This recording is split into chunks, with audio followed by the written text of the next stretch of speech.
ఎప్పుడో చాలా కాలం క్రితం అయోధ్య రాజ్యంలో ప్రజలు దుమఖంలో మునిగిపోయారు.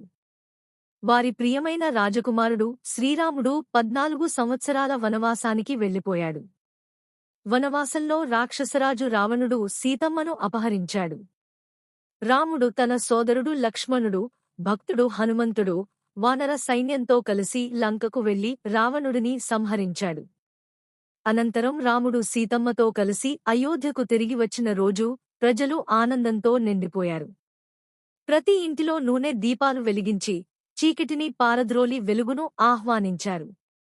అదే రోజు నుండి దీపావళి పండుగ ప్రారంభమైంది. ఈ రోజున లక్ష్మీదేవి పుట్టిన రోజుగా కూడా జరుపుకుంటారు. అందుకే ఈ రాత్రి ప్రజలు లక్ష్మీదేవిని పూజించి సంపద, సుఖం, శాంతి కోరుకుంటారు. దీపావళి మనకు ఒక అందమైన సందేశం చెబుతుంది. చీకటిని తిట్టడం కాదు, ఒక దీపం వెలిగించు. మన హృదయాల్లో ప్రేమ, దయ, ఆనందం అనే వెలుగులు నింపుకుందాం.